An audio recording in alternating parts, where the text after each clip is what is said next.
Alright, welcome back to the channel. Today, I'm going to do a little bit of repair work on a new toy here. So this is an 86 Ibanez Roadstar 2 series RB650. It's a PGA base.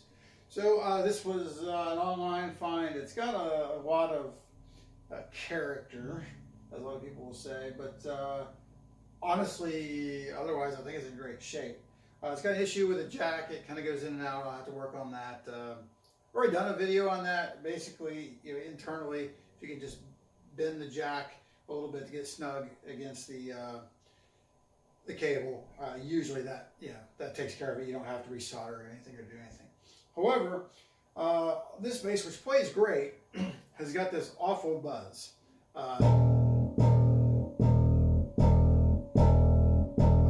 That's coming through, but it's bad. And at first, I've heard that buzz before, and it's bad.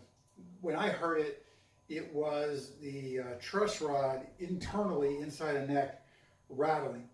Now, that can be an easy fix if the truss rod is loose. You just tighten it up to where you need it, and then no problem, it goes away. However, this plays so well, and I can kind of look, I can see the relief. It's kind of at the midpoint here, 7th, 8th frets, not bad. So, also, sometimes when it's the truss rod, you can kind of bend the neck a little bit one way or another, and it'll kind of come and go. I wasn't getting that.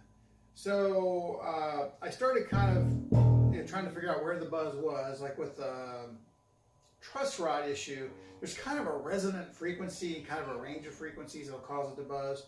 Well, here, open E, open A, D, G, no problem. So on the string that was buzzing, the first fret's not buzzing.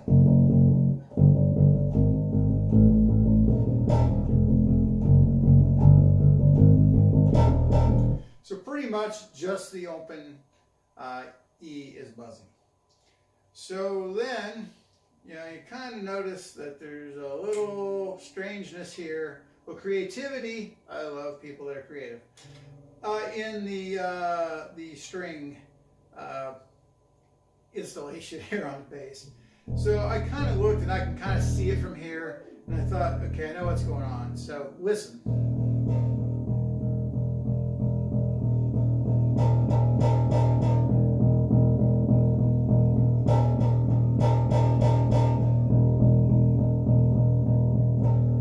Interesting is if I just put a little pressure on the string, the sound goes away, the noise goes away, the buzz goes away. Well, it's not because the string is getting tighter. What's happening here is whatever numbnut strung this thing, I can't even describe what they've done, but they have no idea the concept of how a Fender style, or in reality 90% of all bass tuners and guitar tuners work. So they've got some strange wraparound thing. They've decided that all this extra leader here is the way to go. But what's happened here is the way that they have wrapped this, they are forcing the string to go up further, the tuner here. So the tuner is designed, if you do it right, to hold the strings to the bottom as close as possible. And what that does is that sort of serves on this E string here like a string tree, and it makes the angle of the string, which notice with the right angle or even close, no buzz. So that puts the correct angle on the string so they don't buzz. So I'm going to bring this a little closer here. I don't have like a confidence monitor. I can't see what's going on, but I assume you'll get a pretty good shot of this mess. So you can see how the tuners are. But more importantly, and I really hope you can see this, you'll see the angle of the E is almost straight on, whereas everything else is pulled back. And again, that's just because of how they strung the bass. So what I'm going to do, a la Martha Stewart, is first I will show you one that I prepared earlier. So this would be an 80 something. The serial number is weird on this, and it's in a different place, but this is an 80s Ibanez RB650. Oh, by the way, if you pay attention to my videos, you might start seeing a pattern of some of the things that I like at the moment. So this is strung correctly. So probably these strings were cut, because there's not a million wraps on them. They were cut to a reasonable length. There's about, I don't know, 3 or 4 wraps. But what's happened is you put the end of the string into the hole, you push it all the way down, and then you wrap it, and then it doesn't buzz. So the string angle is not as severe as the ones with the string tree, but it's very clear to see that it's a much steeper angle than the other bass. All right, so that being said, this should be a really easy fix. So we're just going to do this in real time. So I think I can turn the volume down. And I'm just going to get rid of the string here. I'm afraid to cut this before I take it off because I don't know what's going on. So I'm just going to take it off first. Okay. So we've got all this extra leader. I generally like to go just to kind of the next tuner. That gives you about 2.5 wraps. If I do that here, I'll even get more because the way the things are kinked a little bit. So I think I'll do that. So just get yourself a pair of wire cutters. These are Home Depot specials. This is a small set even. They will do the job. I'm even going to cut this just a little long.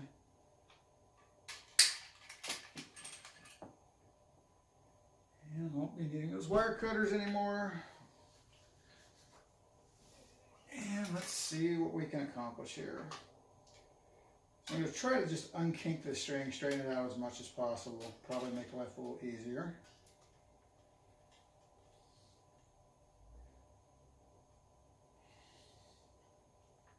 Alright, and then you put the string straight in, as far down as it will go. And it kind of seemed to want to go there. And then you just want to press it down so that it stays toward the base of the tuner there. Put a little tension on it. If you don't have one of these used to be called Scotty's string winders. I think there was a company called Scotty's that patented them initially, probably 70s. There's no label on this one, and bass tuners can be a little bit of a pain, even though these are smaller, kind of go-to style, I guess.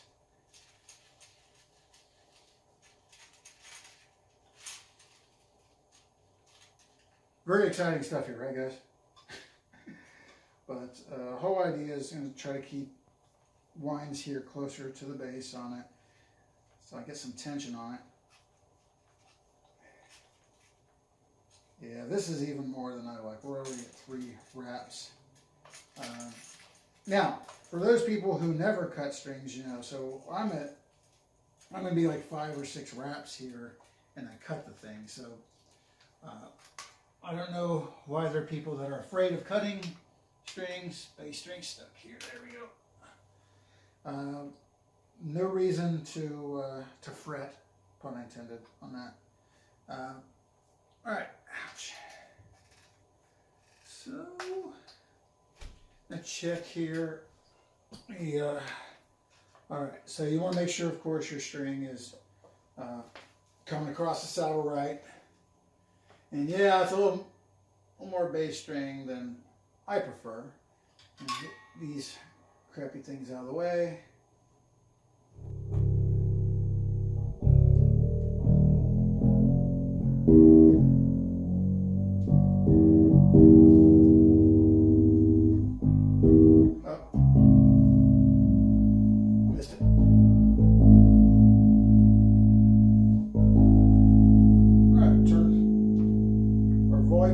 Up and notice.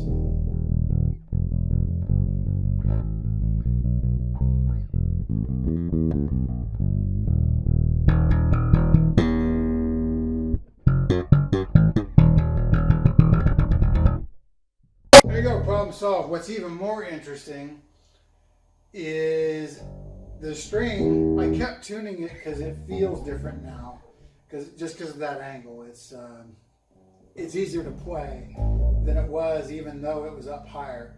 So again, I really haven't changed things a whole lot. It's not that the string is really coming at the bass, but by starting at the bass, that angle was not nearly as shallow as it was. Again,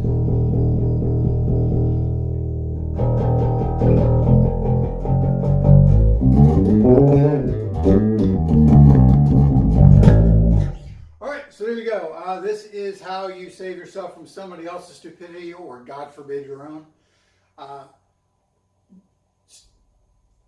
Don't get tricky stringing your bass or your guitar if you're a guitarist and you're watching this. These tuners were made to be strung in a certain way. Just do it. You saw the other bass.